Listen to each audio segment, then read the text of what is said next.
Hello, good morning students. आज अपने history के चैप्टर नंबर 5 राज्य राजा और एक प्राचीन गणराज्य इसका अध्ययन करेंगे।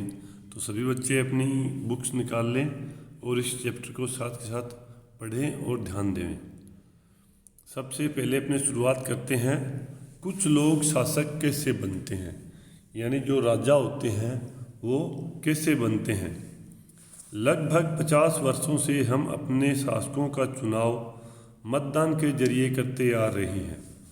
अब ये आज के ज़माने की बात हो रही है, ये अपने ऊपर जो शासन करने वाले लोग हैं उनका चुनाव अपने किससे करते हैं, मतदान के जरिए।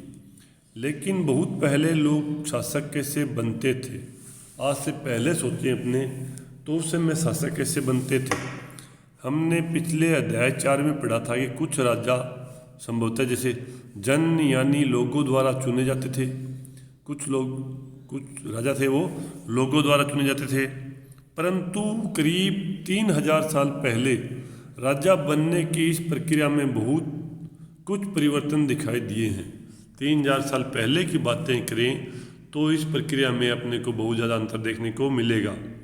कुछ लोग बड़े बड़े यज्ञों को आयोजित कर राजा के रूप में प्रतिष्ठित हो गए, यानी कुछ राजा कैसे बने, उन्होंने बड़े बड़े यज्ञों में उनका आयोजन किया और राजा के रूप में वो प्रतिष्ठित हो गए। अश्वमेध यज्ञ एक ऐसा ही आयोजन था। यज्ञों में अश्वमेध यज्ञ है वो इसी प्रकार का एक आयोजन था। इस यज्ञ में क्या किया जाता था, एक घोड़े को राजा के लोगों की देखरेख में स्वतंत्र विचरण के लिए छोड़ दिया जाता था। यानी एक घोड़ा होता था राजा का, वो उसको खुला छोड़ देते थे घूमने के लिए। इस घोड़े को किसी दूसरे राजा ने रोका तो उसे वहाँ अश्वमेध यज्ञ करने वाले राजा से लड़ाई करनी पड़ती थी। जो घोड़ा छोड़ा जाता था खुला घूमने के लिए, अगर कोई राजा दूसरा राजा उस घोड़े को पकड़ लेता था तो उस राजा को, जो घोड़े को पकड़ा है जिस राजा ने, उस राजा को घोड़े को छोड़ने वाले राजा के साथ लड़ाई यानी युद्ध करना पड़ता था। अगर उन्होंने घोड़े को जाने दिया तो इसका मतलब यह होता था कि अश्वमेध यज्ञ करने वाला राजा उनसे ज़्यादा शक्तिशाली था। अगर इसी प्रकार से वो घोड़ा उसके राज्य से स्वतंत्र आगे चला जाता था तो ये मान लिया जाता था कि उस राजा ने दूसरे राजा की अधीनता स्वीकार कर ली है, उसने उसका घोड़ा नहीं रोका है, क्योंकि जिसने घोड़ा छोड़ा है वो राजा क्या है, उस राजा से ज़्यादा शक्तिशाली है। इसके बाद उन राजाओं को अश्वमेध यज्ञ में आमंत्रित किया जाता था। अब यज्ञ हो रहा है तो उन राजाओं को वो उस यज्ञ में आमंत्रित करते यानी बुलावा देते। यह यज्ञ विशिष्ट पुरोहितों द्वारा संपन्न किया जाता था। इस यज्ञ का जो संपन्न करते थे वो कौन होते थे, विशिष्ट पुरोहित यानी विशिष्ट ब्राह्मण होते थे जो इस ये यज्ञ को संपन्न करते थे। इसके लिए उन्हें उपहारों से सम्मानित किया जाता था, उन्हें उपहार स्वरूप कुछ दिया जाता था। अश्वमेध यज्ञ करने वाला राजा बहुत शक्तिशाली माना जाता था, यानी जो राजा अश्वमेध यज्ञ कर रहा है वो बहुत ज़्यादा शक्तिशाली होता होगा। यज्ञ में आमंत्रित सभी राजा उसके लिए उपहार लाते थे। अब उस यज्ञ में जिन जिन राजाओं को वो आमंत्रित करता था वो सभी राजा उस राजा के लिए उपहार लेके आते थे। इन सभी आयोजनों में राजा का मुख्य स्थान होता था। जो भी आयोजन हो रहा है, चाहे घोड़ा छोड़ा जा रहा है, चाहे अश्वमेध यज्ञ किया जा रहा है, उनमें राजा का मुख्य स्थान होता था। उसे राज सिंहासन या बाघ की खाल के एक विशेष आसन पर बिठाया जाता था। यानी राजा के लिए राज सिंहासन होता था, या तो वो उस पर बैठता था या बाघ जो टाइगर है उसकी खाल है उसके ऊपर वो उससे बना हुआ एक विशेष आसन है उस पर वे बैठता था। युद्ध क्षेत्र में राजा का सारथी ही उसका सहचर होता था। यानी जब राजा युद्ध के क्षेत्र में होता था, युद्ध कर रहा था, उस समय उस राजा का जो सारथी यानी घोड़े को चलाने वाला है वो उसका सहचर होता था। यज्ञ के अवसर पर वह राजा की विजयों तथा अन्य गुणों का गान करता था। जब यज्ञ का अवसर होता था तब जो सहचर राजा का सारथी होता था वो क्या करता था, राजा की जो विजय है उसकी और राजा के अन्य गुण हैं उनका गान, यानी वो राजा की बहुत ज़्यादा बड़ाई करता था। राजा के सगे संबंधी खासकर उसकी रानियों तथा पुत्रों को भी कई छोटे छोटे अनुष्ठान करने होते थे। अब राजा के जो परिवार वाले थे, उसकी खास करके उसकी रानियां और उसके पुत्र, उनको भी छोटे मोटे अनुष्ठान करने होते थे। अन्य सारे आमंत्रित राजाओं का काम क्या होता था, वो सिर्फ बैठकर यज्ञ की पूरी प्रक्रिया को देखना भर था। वो सिर्फ वो यज्ञ होता है उसको देखते रहते थे। राजा के ऊपर पुरोहित पवित्र जल के छिड़काव के साथ साथ अन्य कई अनुष्ठान करता था। जैसे जैसे यज्ञ चल रहा है, पुरोहित राजा के ऊपर पवित्र जल है वो छिड़कता है और साथ में अन्य प्रक्रिया वो करता रहता है। विष अथवा वैश्य, जैसे सामान्य लोग उपहार लाते थे। विष किनके लिए यूज होता था, वैश्य यानी जो व्यापारी लोग थे, बनिए लोग थे, उनके लिए वो लोग हैं उपहार लाते थे राजा के लिए। जिन्हें पुरोहित शूद्र मानते थे उन्हें कई अनुष्ठानों में शामिल नहीं किया जाता था। यानी जो ब्राह्मण या पुरोहित है वो जिन लोगों को शूद्र मानते थे, निम्न वर्ण का मानते थे, उनको इन यज्ञों में शामिल नहीं किया जाता था। अब देखो, इस यज्ञ में उपस्थित होने वालों की एक सूची बनाओ। पैसे के आधार पर वहाँ कौन कौन से वर्ग शामिल थे। तो आप ऊपर वाला पैरा पढ़ के आसानी से उस यज्ञ में कौन कौन शामिल होता था उनकी सूची बना सकते हो, और उनको पैसे के आधार पर कौन कौन से वर्णों में बांटा जा सकता है वो भी आप कर सकते हो। अब देखो, एक शब्द आया है वर्ण। वर्ण क्या है? इस समय जब अश्वमेध यज्ञ होते थे उस समय उत्तर भारत में, विशेष रूप से कहाँ, गंगा और यमुना का क्षेत्र है, इसमें कई ग्रंथ रचे गए हैं। ऋग्वेद के बाद रचे होने के कारण ये ग्रंथ उत्तरवैदिक ग्रंथ कहे जाते हैं। ऋग्वेद पहले लिखा गया, उसके बाद में जो ग्रंथ लिखे गए उनको कहा गया उत्तरवैदिक ग्रंथ। इसके अंतर्गत आता क्या है, सामवेद, यजुर्वेद, अथर्ववेद तथा अन्य ग्रंथ शामिल है। यानी ऋग्वेद सबसे प्राचीन ग्रंथ है, उसके बाद जो ग्रंथ लिखे गए हैं वो आ जाएंगे उत्तरवैदिक ग्रंथ। पुरोहितों द्वारा रचित इन ग्रंथों में विविध प्रकार के अनुष्ठान और उनके संपादन की विधियां बताई गई है। इन सभी ग्रंथों में यज्ञों के बारे में, उनका अनुष्ठान किस प्रकार से होगा, उनका संपादन किस प्रकार से होगा, उसके बारे में तौर तरीके बताए गए हैं। इनमें सामाजिक नियमों के बारे में भी बताया गया। इन ग्रंथों में समाज में जो नियम थे उस समय प्रचलित, उनके बारे में बताया गया। उस समय समाज में कई समूह थे। अब उस समय का जो समाज था उसमें कई समूह थे, जैसे आजकल होते हैं उसी प्रकार से उस समय भी थे, जिनमें पुरोहित, योद्धा, कृषक। पुरोहित कौन था? जो यज्ञ का आयोजन करता था, ठीक है। योद्धा जो युद्ध करते थे यानी सैनिक थे ये। कृषक यानी किसान था जो खेती करता था। पशुपालक जो पशुओं को पालते थे।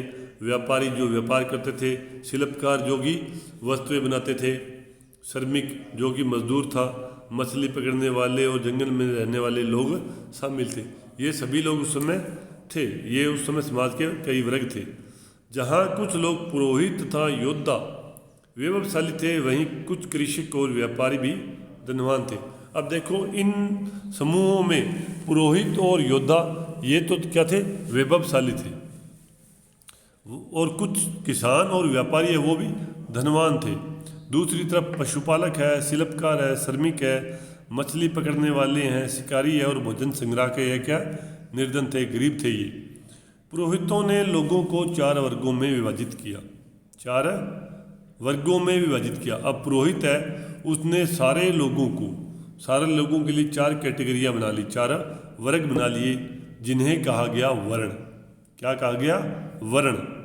उनके अनुसार प्रत्येक वर्ण के अलग अलग कार्य निर्धारित थे। अब पुरोहितों ने समाज में 4 वर्ण बना दिए और उन वर्ण में जो शामिल लोग थे उनको अपने अपने वर्ण के अनुसार कार्य करने होते थे। उनके कार्य पहले से ही निर्धारित थे। पहला वर्ण किसका था? ब्राह्मणों का। उनका काम क्या था? वेदों का अध्ययन, अध्यापन और यज्ञ करना, जिनके लिए उन्हें उपहार मिलता था। ब्राह्मण क्या करते थे? वेदों का अध्ययन करते थे और अध्यापन यानी वो पढ़ाते थे। और यज्ञ करते थे। बदले में इनको क्या मिलता था? उपहार मिलता था। दूसरा स्थान किसका था? शासकों का, यानी राजाओं का, जिन्हें क्या कहा गया? क्षत्रिय कहा जाता था। अब इनका काम, शासकों का काम क्या था? युद्ध करना और लोगों की रक्षा करना। तीसरे स्थान पर आते हैं विष या वैश्य थे। इसमें कौन आएगा? कृषक, पशुपालक और व्यापारी। क्षत्रिय और वैश्य दोनों को ही यज्ञ करने का अधिकार प्राप्त था। पहले दो वर्ण हैं, इनको यज्ञ करने का अधिकार प्राप्त था। वर्णों में सबसे अंतिम स्थान आता है शूद्रों का। इनका काम अन्य तीनों वर्ण हैं उनकी सेवा करना था। इन्हें कोई अनुष्ठान करने का अधिकार प्राप्त नहीं था, यानी ये किसी भी प्रकार का कोई अनुष्ठान नहीं कर सकते थे। प्राय औरतों को भी शूद्रों के समान ही माना गया। अब चारों वर्णों में औरतों को भी शूद्रों के समान ही माना गया है। महिलाओं तथा शूद्रों को वेदों के अध्ययन का अधिकार नहीं था, यानी ना तो शूद्र वो वेदों का अध्ययन कर सकते थे और न ही महिलाएं में वो वेदों का अध्ययन कर सकती थी। अब पुरोहितों के अनुसार सभी वर्णों का निर्धारण जन्म के आधार पर होता है। पुरोहित ने कहा भी वर्ण का निर्धारण किसके आधार पर होगा? जन्म के आधार पर, यानी जिस वर्ण में जिसका जन्म हुआ है वो उसी वर्ण में रहेगा। अब देखो एग्जाम्पल के तौर पर ब्राह्मण माता पिता की संतान क्या होगी? ब्राह्मण होगी। बाद में कुछ लोगों को अछूत माना गया, बाद में कुछ समय बाद कुछ लोगों को अछूत मान लिया गया। अछूत वर्गों में कुछ शिल्पकार, शिकारी, भोजन संग्राहक शामिल थे। साथ ही इनमें वे लोग भी आते थे जो शवों को दफनाने या जलाने का काम करते थे। इन लोगों से संपर्क अपवित्र माना जाता था, यानी इनसे वो किसी प्रकार कोई संपर्क नहीं रखते थे, वो इनको अपवित्र या अछूत मानते थे। कई लोगों ने ब्राह्मणों द्वारा बनाई हुई इस वर्ण व्यवस्था को स्वीकार नहीं किया। कुछ राजा स्वयं को पुरोहितों से श्रेष्ठ मानते थे। कुछ लोग जन्म के आधार पर वर्ण निर्धारण सही नहीं मानते थे। इसके अतिरिक्त कुछ लोग व्यवसाय के आधार पर लोगों के बीच भेदभाव उचित नहीं समझते थे, जबकि कुछ लोग चाहते थे कि अनुष्ठान संपन्न करने का अधिकार सबका हो। कई लोगों ने छुआछूत की आलोचना की। इस उपमहाद्वीप के पूर्वोत्तर क्षेत्र जैसे कई इलाकों में सामाजिक आर्थिक असमानता बहुत कम थी। यहाँ पुरोहितों का प्रभाव भी बहुत सीमित था, यानी कि जहाँ पर पुरोहितों का प्रभाव नहीं था वहाँ पर वो इस वर्ण व्यवस्था को नहीं मानते थे। अब देखो अभी लोगों ने वर्ण व्यवस्था का विरोध क्यों किया। अब ऊपर वाला जो पैरा है आप पढ़ के बता सकते हो कि लोगों ने इस वर्ण व्यवस्था का विरोध क्यों किया है। फिर वर्ण के बाद में आता है जनपद। जनपद क्या है? महायज्ञों को करने वाला राजा। अब जन के राजा न होकर जनपदों के राजा माने जाने लगे। अब देखो जो अश्वमेध यज्ञ करने वाला राजा है वो कोई छोटा राजा नहीं था। जन यानी एक राज्य का राजा नहीं था, बल्कि कई राज्यों यानी जनपदों को राजा माने जाने लगा। जनपद का शाब्दिक अर्थ क्या आता है? जन के बसने की जगह होता है। कुछ महत्वपूर्ण जनपद मानचित्र 4 पृष्ठ 49 में दिखाए गए हैं। देखेंगे अपने मानचित्र 4 में पृष्ठ नंबर अपना 49। कुछ जनपद दिखाए गए हैं इसके अंदर। अब देखो इसमें जनपद कौन से हैं? तक्षशिला जनपद है, कुरु जनपद, पांचाल, हस्तिनापुर, वैशाली, मगध, अवंती, उज्जैन। ठीक है, तो ये कुछ जनपद है जिनको मानचित्र में दिखाया गया है।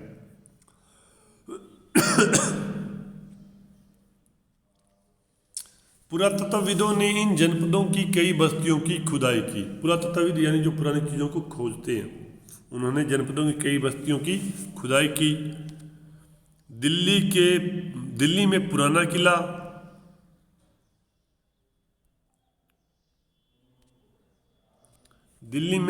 किला, उत्तर प्रदेश में मेरठ के पास हस्तिनापुर और एटा के पास अंतरजी खेड़ा इनमें प्रमुख है, जिनमें पुरातत्वविदों ने खुदाई की। खुदाई से पता चला कि लोग झोंपड़ियों में रहते थे और मवेशियों तथा अन्य जानवरों को पालते थे। वे चावल, गेहूँ, धान, जौ, दालें, गन्ना, तिल तथा सरसों जैसी फसलें भी उगाते थे। लोग मिट्टी के बर्तन भी बनाते थे। इनमें कुछ धूसर और कुछ लाल रंग के होते थे। इन पुरास्थलों में कुछ विशेष प्रकार के बर्तन मिले हैं जिन्हें चित्रित धूसर पात्र के रूप में जाना जाता है। मिट्टी के बर्तन हैं, उनमें चित्रित दूसर पात्र के रूप में जाना जाता है। जैसा कि इनके नाम से ही स्पष्ट है, इन बर्तनों पर चित्रकारी की गई है।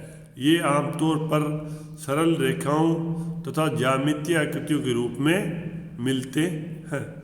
जैसे ये चित्र दिख रहा है अपने को 48 के पास, तो ये चित्र किसका है? चित्रित धूसर पात्र है। मिट्टी का बना हुआ ये पात्र है, इस पर रंग किया गया है और उस पर चित्रकारी की गई है। और चित्रकारी भी कैसी है? इस पर या तो सरल रेखाएं खींची गई है और या ज्यामितीय आकृतियां बनाई गई है। फिर है महाजनपद। महाजनपद में क्या है? जनपद से बड़ा था महाजनपद। करीब 2500 साल पहले कुछ जनपद अधिक महत्वपूर्ण हो गए। कुछ जनपद क्या थे? और ज़्यादा महत्वपूर्ण हो गए। इन्हें महाजनपद कहा जाने लगा। मानचित्र 4 में कुछ महाजनपदों को भी दिखाया गया है। अधिकतर महाजनपदों की एक राजधानी होती थी।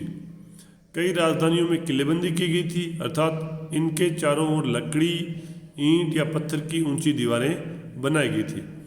ऐसा लगता है कि लोगों ने अन्य राजाओं के आक्रमण से डरकर अपनी सुरक्षा के लिए इन किलों का निर्माण किया।